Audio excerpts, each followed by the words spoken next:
اور دونوں ہاتھ جیبوں میں ڈال رکھے تھے۔ کیپٹن بشیر کے ہاتھ بڑھانے پر وہ دایاں ہاتھ جیب سے نکال کر اس کا ہاتھ تھامتے ہوئے قدم آگے بڑھا رہا تھا۔ اس کا چہرہ روشنی میں آیا جس پر بلا کی سنجیدگی تھی۔ افق حسین ارسلان، اس نے اپنا تعارف کروایا۔ اس میں کوئی ایسی بات ضرور تھی جس سے کیپٹن بشیر متاثر ہوا تھا۔ شاید وہ بہت ہینڈسم تھا، یہ شاید اس کی شخصیت میں عجیب سی مقناطیسیت تھی جو مقابل کو مسمرائز کر دیا کرتی تھی۔ آپ کو انجینئرنگ کور والوں سے بس تھوڑی دیر میں ملواتا ہوں، تب تک آپ اندر آرام کر لیں، وہ اجلت سے کہہ کر پلٹ گیا۔ جینک آگے بڑھا اور خیمے کا پردہ ہٹا کر اندر قدم رکھا۔ کینن نے اس کی تقلید کی۔ افق سب سے آخر میں جھک کر خیمے میں داخل ہوا۔ تینوں ایک ساتھ نیچے زمین پر بیٹھنے ہی لگے تھے کہ جب افق بیٹھتے بیٹھتے رک گیا۔ اس کی نگاہ زمین پر گرے 2 رنگے پتھر پر پڑی۔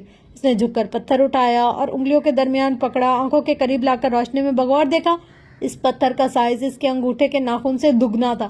اس کے عین وسط میں لکیر پڑی تھی۔ کچھ دیر اسے انگلیوں کے پورے میں پکڑتے دیکھتا رہا، پھر کچھ سوچتے ہوئے جیب میں ڈال لیا اور باہر نکل آیا، ادھر ادھر دیکھتے ہوئے جیسے وہ کسی کو تلاش کر رہا تھا۔ کچھ چاہیے تھا مسٹر ارسلان؟ کیپٹن بشیر کسی سے بات کر رہا تھا، اسے باہر آتا دیکھ کر اس کے قریب آیا۔ نہیں، وہ ایک لمحے کو رکا، پھر آخری خیمے کی جانب اشارہ کیا۔ یہ خیمہ فوج کا ہے یا امداد میں آیا تھا؟ میرا خیال ہے سر، امداد میں آیا تھا۔ اچھا، ویسے زیادہ مسئلہ تو نہیں ہے، مگر پھر بھی مجھے یوں لگا کہ اس کی شیٹ سردی کو روکنے کے لیے ناکافی ہے۔ نہیں سر، یہ تمام خیمے خاص سے گرم ہیں، آرمی کینوس کے بنے ہوئے ہیں اور ان کے پیراشوٹ لائنز میں ہیں۔ مجھے نازک مزاج مت سمجھنا کیپٹن، مگر پہلے رہنے والوں کو شکایت تو نہیں ہوئی؟ انداز سرسری سا تھا۔ نہیں سر، بلکہ جنہیں ٹھہرایا تھا انہوں نے تو ذکر بھی نہیں کیا۔ ہو سکتا ہے جنہیں آپ نے ٹھہرایا ہو ان کا تعلق انٹارکٹیکا سے ہو، ان کو تو ظاہر ہے گرمی لگے گی۔ وہ حالے سے ہنسا۔ وہ انگریزی تیز تیز بولتا تھا اور بعض الفاظ سمجھنے میں بشیر کو دقت ہو رہی تھی۔ نہیں سر، وہ دونوں تو اسلام آباد کی ڈاکٹرز تھیں، پیمز ہسپتال سے آئی تھی، انہوں نے کوئی شکایت نہیں کی۔ کیپٹن نے ذہن پر زور دے کر نفی میں سر ہلایا۔ پیمز ہسپتال؟ وہ بڑبڑایا، پھر جیب سے پتھر نکالا۔ یہ کس کا ہے؟ مجھے خیمے کے فرش پر سے ملا۔ یہ تو ڈاکٹر صاحبہ کا کلپ پر لگا ہوا تھا شاید، میں غور نہ کرتا، مگر یہ ڈھیلا تھا اور گرنے کو تھا۔ میں نے ڈاکٹر صاحبہ کو کہا بھی تھا کہ یہ قیمتی ہے، دھیان رکھے، مگر یہ پھر بھی گر گیا۔ وہ ڈاکٹر صاحبہ کہاں ہیں؟ اس نے بظاہر عام سے انداز میں پوچھا۔ وہ تو ابھی ہیلی کاپٹر پر اسلام آباد گئی ہیں۔ ترک انجینئر کے چہرے پر پھیلتی واضح مایوسی پر بشیر کو حیرت ہوئی۔ سر، آپ یہ مجھے دے دیں، میں اسلام آباد گیا تو ان کو دے دوں گا۔ تم اسلام آباد کب جاؤ گے؟ اس نے الٹا سوال کیا۔ آج 23 ہے، میں 2 دن چھوڑ کر 26 کو جاؤں گا، پھر مجھے بھی ساتھ لے چلنا۔ یہ میں تمہاری ڈاکٹر صاحبہ کو خود ہی لوٹا دوں گا، یہ قیمتی پتھر میرے پاس امانت رہے گا۔ اس نے پتھر واپس جیب میں ڈال لیا، چہرے پر ہنس و سنجیدگی تھی۔ چلیں، جیسے آپ کی مرضی، کیپٹن بشیر نے الجھن بھرے انداز میں کہا۔ ترک واپس پلٹ کر خیمے کی جانب چلا گیا۔ وہ اسی طرح حیرت اور اچنبھے سے اسے دور جاتے دیکھتا رہا۔ عجیب بندہ ہے، اب اسلام آباد سے ہی آیا اور ابھی جانے کی بات کر رہا ہے۔ بریگیڈیئر صاحب تو کہہ رہے تھے یہ ترکی کی سب سے بڑی انجینئرنگ فرم سے آنے والے ترکی کے بہترین انجینئرز ہیں، مگر یہ تو خیر سانو کی۔ وہ شانے اچکا کر دوسری جانب کو ہو لیا۔ ابھی انجینئرنگ کور کے دوسرے انجینئر سے ان کو ترکوں کو ملوانا تھا۔ میجر ڈاکٹر نعمان کے خیمے کے قریب رک کر اس نے اطلاع دی۔ سر، کرنل صاحب کہہ رہے ہیں کہ آپ ترک انجینئر سے مل لیں۔ پھر وہ ایک ڈاکٹر کو انجینئر سے ملوانے کی منطق پر حیران وہاں سے چل دیا۔ ان 3 انجینئرز نے اگلے 2 دنوں میں اتنی لگن، محنت اور جانفشانی سے کام کیا کہ آرمی والے حیران رہ گئے۔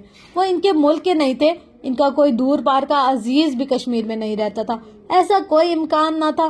وہ ایک اور خطے سے تعلق رکھتے تھے، اس سب کے باوجود وہ اپنا آپ لگا کر کام میں لگے ہوئے تھے۔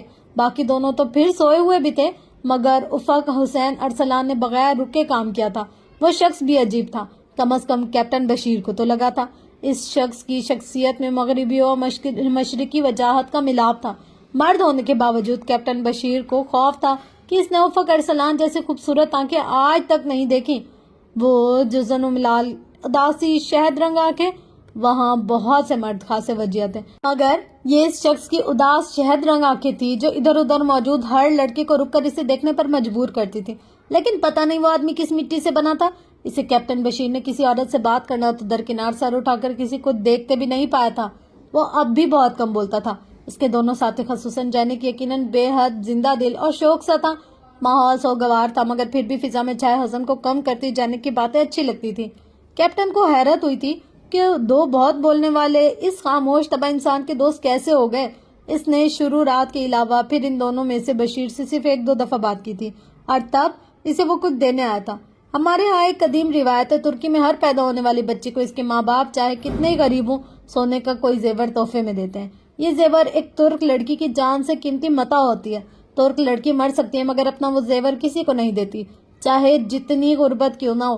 ترکی میں کبھی یہ والا زیور فروخت نہیں کیا جاتا.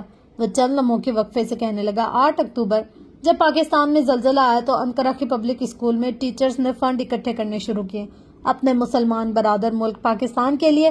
ایک 7 سالہ بچی اروا یلن کے پاس فنڈ میں دینے کے لیے لاکھوں کروڑوں ڈالرز نہیں تھے. اس کا باپ اتنا غریب تھا کہ اسے تو پاکٹ منی بھی نہیں ملتی تھی. سو اس بچی نے وہ کیا جس نے وہاں اسکول میں موجود تمام افراد کو رلا دیا. افق نے جیب سے چھوٹی چھوٹی سونے کی بالیاں نکال کر بشیر کے سامنے کی. اروا کے پاس دینے کو کچھ نہیں تھا، سو اس نے اپنی سب سے عزیز چیز، اپنی پیدائش کا تحفہ، یہ چوڑیاں اپنے مسلمان بھائیوں کے لیے دے دی. ایک ترک ہونے کے ناطے مجھے اروا پر فخر ہے، ایک پاکستانی ہونے کے ناطے آپ کو بھی اس پر فخر ہونا چاہیے. وہ چوڑیاں بشیر نے متعلقہ افراد تک پہنچا دی. منگل 25 اکتوبر 2005 وہ اس روز ماموں کے ایک دوست کی اہلیہ کی عیادت کے لیے CMH آئی تھی. صبح کا وقت تھا. آسمان سمندر کے پار کی طرح نیلا اور صاف تھا، ماسوائے دور افق پر تیرتے سیاہ بادلوں کے جھنڈ کے جو ابھی اسلام آباد سے خاصے دور تھے. گاڑی کھڑی کر کے اس نے مین گیٹ عبور کیا. CMH کی بلڈنگ کی جانب جانے والی بنی سڑک پر اترنے لگی. ڈھلان کی اترائی کے آغاز میں سڑک کے دونوں اطراف میں 2 بڑے سبز درخت تھے. وہ ان کے قریب سے گزرنے ہی لگی تھی کہ نیچے سے آتے میجر پر نگاہ پڑی. وہ اجلت میں اپنے بھاری بوٹوں کی دمک پیدا کرتا سڑک پر اوپر ہی چڑھا تھا. اسے وہاں دیکھ کر ٹھٹکا، پھر شناسائی سے مسکرا کر تیزی سے اس کی جانب بلند ہونے والی سڑک پر چڑھنے لگا. اس نے وہیں دونوں درختوں کے درمیان سڑک پر قدم روک لیے اور جوابی مسکراہٹ سے میجر نعمان کو دیکھا. ان دونوں نے کئی دن کیمپ میں ساتھ کام کیا تھا. یوں CMH میں ملنا کوئی اتفاق نہ تھا. وہ پنڈی پوسٹڈ تھی اور CMH آنے پر پریشے کا اس سے ٹکراؤ ہونا لازمی تھا. کیسے مزاج ہیں ڈاکٹر صاحب؟ خیریت سے CMH آئے؟ وہ چند قدموں کی بلندی پر اس تک آیا تھا. خیریت سے ہسپتال کون آتا ہے میجر صاحب؟ بریگیڈیئر باجوہ کی مسز عیادت کے لیے ان کا آپریشن تھا. آپ کب آئے مظفر آباد؟ ٹھنڈی ہوا ایک لمحے کو زور سے چلی تھی. دونوں درختوں کے سبز پتوں کے درمیان سے سوکھے پتے نیچے آن گرے. صبح پہنچا تھا اور اب آپ کے سامنے ہوں. یونیفارم اور سرخ ٹوپے میں ملبوس اس کے چہرے پر تھکاوٹ اور سفر کا کوئی شائبہ تک نہ تھا. کیسی گزر رہی ہے مظفر آباد میں؟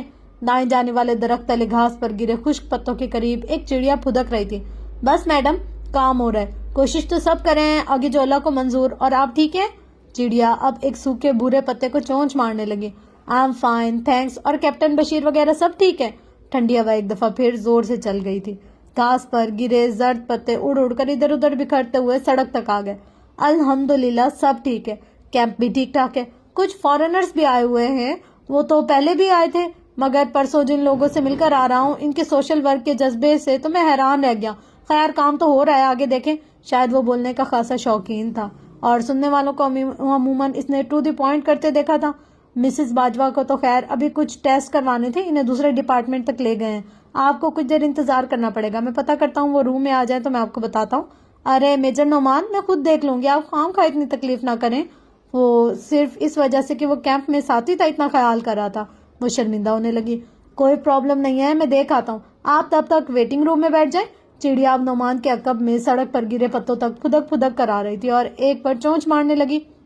نہیں میں ادھر ہی ٹھیک ہوں، آج موسم بہت اچھا ہے. اس نے سر اٹھا کر اوپر دیکھا جہاں نیلی چادر میں عین اس کے سر کے اوپر روئی کے گالے کی طرح کا ایک چھوٹا سا بادل تیر رہا تھا. اداسی سے مسکرائی. اور میں تو ویسے بھی خوبصورت موسموں کی دیوانی ہوں، میں یہاں فقط اس لیے نہیں ہوں. چلیں پھر میں آپ کو بتاؤں. وہ الٹے قدموں پر مڑ گیا. بھوری چڑیا سہم کر اڑ گئی. نعمان سڑک کی ڈھلان اترنے لگا. چڑیاں دائیں طرف والے درخت پر جا بیٹھی. وہ دور ہوتا گیا. واپس درخت کے نیچے گھاس پر آ گئی. پریشے اسے جاتا دیکھتی رہی، پھر بائیں طرف اگے درخت کے قریب آئی اور اسے ٹیک لگا کر بیٹھ گئی.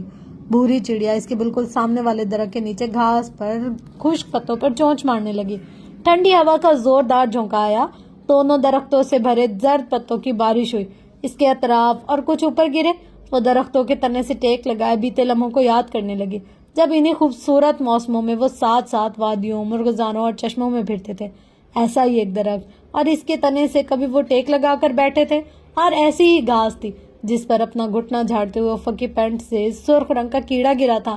بھوری چڑیا پھدکتی ہوئی سڑک تک آ گئی اور سرمئی تارکول میں ادھر ادھر چونچ مارتی کچھ ڈھونڈنے لگی. اس نے آنکھیں موند لی. زرد سوکھے چرمر کرتے چند پتے ابھی تک اس کے بالوں اور گود میں گرے ہوئے تھے. اب کے لب دھیرے دھیرے گنگنانے لگے وہ گیت جو کبھی موسلادھار بارش میں بھیگتے ہوئے ان چوڑی سیڑھیوں پر کھڑے افق ارسلان پنجرے میں مقید پرندوں کو سناتا تھا. نہ کچھ کہو ہمیں، ہم اس راہ کے مسافر ہیں، ہم عشق میں پاگل ہیں. نہ کچھ کہو ہمیں، ہم لیلا ہیں، ہم مجنوں ہیں. شاید لیلا نے کیسے اتنی محبت نہیں کی ہوگی جتنی پری نے اپنے کوہ پیما سے کی تھی. پھر بھی آج تہی داما تھی. وہ جانے کتنی دیر خیان کا وہ ترک گیت گنگناتی رہی. یکایک کسی احساس کے تحت آنکھیں کھولی. بھوری چڑیا دوبارہ سہم کر سامنے والے درخت کے عقب میں چھپ گئی، کیونکہ اب اس سڑک پر میجر نعمان کھڑا مسکرا رہا تھا. آپ نے غلط پروفیشن چوز کیا ڈاکٹر صاحبہ. آپ تو بہت اچھا گنگنا لیتی ہیں. پھر میڈیکل میں کیوں ہیں؟ نہیں، یہ تو بس ایسے ہی، چیخ کر کہتی وہ اٹھ کھڑی ہوئی. زرد پتوں کا ڈھیر اس کی گود سے نیچے گرا اور گھاس پر پھیلتا ہی گیا. بریگیڈیئر صاحب کی وائف واپس روم میں آ چکی، آپ ان سے مل لیں. پھر وہ ایک لہجے کے توقف سے کچھ سوچتے ہوئے پوچھنے لگا، ویسے ڈاکٹر صاحبہ یہ گیت خاصا مشکل ہے؟ نہیں تو، اس نے ہنس کر سر جھٹکا. چند پتے ٹوٹ کر نیچے گرے. آپ پاکستان میں اسے کسی کے منہ سے نہیں سنیں گی. ارے نہیں میڈم، میں نے کل انفیکٹ یہی گیت افق ارسلان کو گاتے سنا. سرد ہوا کا تیز جھونکا پھر سے آیا. اس کے اوپر سوکھے پتوں کی بارش پھر سے ہوئی اور وہ اسی طرح ساکت کھڑی میجر نعمان کو دیکھ رہی تھی. کس کو؟ اس نے بے یقینی سے پوچھا. شاید اس کی سماعتوں کو دھوکا ہوا تھا. افق ارسلان کو آپ نہیں جانتی؟ وہ ترک انجینئر ہے نا، اس کی بات کر رہا ہوں. مسز باجوہ سے مل لے جا کر اس نے پھر سے اطلاع دی، مگر وہ مسز باجوہ سمیت دنیا جہان کو بھول چکی تھی. کون سا ترک انجینئر؟ شاید اس نے غلط سنا تھا، وہ شاید کوئی اور نام لے رہا تھا. افق ارسلان نام ہے اس کا. وہ پلک جھپکائے بغیر اسے دیکھ رہی تھی. وہ آپ کو کہاں ملا؟ وہیں مظفر آباد میں. وہ ریلیف اینڈ ریسکیو ورک کے لیے ترکی سے آیا، کل یہیں رہا تھا. شاید یہ ترک گیت ہے. اور وہ جس طرح میجر نعمان کو دیکھ رہی تھی وہ الجھ سا گیا. مگر میں نے تو مظفر آباد میں کوئی ترک انجینئر نہیں دیکھا. اس کا وجود قیام لرزوں کی زد میں آ گیا تھا. آواز پھنسی پھنسی سی نکل رہی تھی. وہ اسی روز بلکہ اسی ہیلی کاپٹر پر آیا تھا کرنل طارق کے ہمراہ، جس پر آپ واپس گئی تھی. اسی لیے آپ نے کسی کو نہیں دیکھا ہوگا. آپ کے میجر نعمان کو وضاحت میں دینے میں بہت بے چینی ہونے لگی. اسی ہیلی کاپٹر پر وہ بے خبر سے کہیں دور کھو گئی تھی. اسے یاد تھا اس روز وہ کرنل طارق کے آنے والے مسافروں کو دیکھ نہیں سکی تھی. آر یو اوکے ڈاکٹر جہاں زیب؟ وہ بے اختیار چونکی. میجر نعمان تشویش سے اسے دیکھ رہا تھا. اس نے سر جھکایا. نہیں، وہ اس کا پورا نام؟ میجر نعمان نے ایک گہری سانس بھری. افق حسین ارسلان. اب وہ کچھ سمجھ رہا تھا. وہ اسے جانتی تھی اور اب کنفرم کرنا چاہ رہی تھی. یہ حسن و حسین ارسلان کی خون پسینے کی کمائی ہے جسے ہم یوں ہمالیہ میں جھونک رہے ہیں. اس کے ذہن میں بہت دن پہلے کہا گیا افق کا فکرہ گونجا. افق حسین ارسلان، اس نے زیر لب دہرایا. افق ارسلان ترکی کا سب سے کامن نام تھا، مگر حسین تو شاید صرف اس کے افق کے نام میں آتا تھا. تو کیا میجر نعمان اس کے افق کی بات کر رہا تھا؟ عجیب بے یقینی تھی. میجر نعمان وہ کیسے دکھائی دیتا ہے؟ وہ کھوئے لہجے میں پوچھنے لگی. میجر نعمان سوچتے ہوئے بتانے لگا. خاصا اونچا لمبا سا، مجھ سے 2 انچ لمبا، سکن 1 یا 6'2", بال براؤن اور آنکھیں. وہ سانس روکے جواب کے منتظر تھی. کوئی لائٹ کلر تھا، ہنی کلرڈ، شاید ایسی تھی. سوری، میں نے غور نہیں کیا، یہ لڑکیوں کا شعبہ ہے. وہ ہنس دیا. مگر وہ اسی کو دیکھ کر سوچ میں گم ہو گئی تھی. وہ انجینئر ہی ہے نا، تو سر پر کیپ تو لیتا ہوگا. میجر نعمان نے اس بات میں گردن کو جنبش دی. اس کی کیپ کی پشت پر کچھ لکھا بھی ہوگا. وہ اپنی تصدیق و تفتیش کے لیے کہہ رہی تھی، ورنہ دل تو چیخ کر گواہی دے رہا تھا کہ وہ افق ارسلان اس کا کوہ پیما ہی تھا. نہیں، کچھ نہیں لکھا تھا. اچھا. اسے واضح مایوسی ہوئی. اسے یاد تھا افق کی کیپ کی پشت پر، مگر وہ افق کی کیپ تو نہیں تھی. وہ تو اس کے ساتھ کوئی اور بھی ہوگا، کوئی دوسرا انجینئر. وہ بے تابی سے بولی. جی 2 انجینئرز اور بھی ہیں. پھر وہ قدرے توقف سے بولا. ہاں، ان میں سے ایک کے سر پر جو کیپ تھی اس پر وائٹ کلر سے طیب اردگان کے حق میں نعرہ درج تھا. جینک یقین نام ہے اس کا. اب تو کسی شک و شبے کی گنجائش ہی نہیں رہی تھی. اور تیسرا کون ہے ڈاکٹر؟ نہیں، وہ انجینئر نہیں ہے. کینن. اس کے ساتھ کوئی ترک ڈاکٹر نہیں ہے. میں نے تو نہیں دیکھا. شاید یونیسیف کے ساتھ جو ڈاکٹرز تھے ان میں سے کوئی ترک ہو. آپ جانتی ہیں انہیں؟ Any problem? بہت تحمل سے اس کے سوالات کا جواب دینے کے بعد اپنے فطری تجسس کو چھپا نہ سکا. میرا کچھ کھو گیا تھا اس پہاڑ میں، وہی ڈھونڈنا ہے. وہ جیسے خود سے بولی. کیا کھویا تھا؟ آپ کی جولی وغیرہ کا وہ 2 رنگا جیم سٹون جو وہاں خیمے میں گر گیا تھا. پریشی نے چونک کر اسے دیکھا، پھر اس بات میں سر ہلایا. ہاں وہی. وہ کیپٹن بشیر کے پاس ہے، بلکہ انفیکٹ انہیں انجینئرز کے پاس ہے. شاید کل کیپٹن بشیر اس کو ساتھ لیں.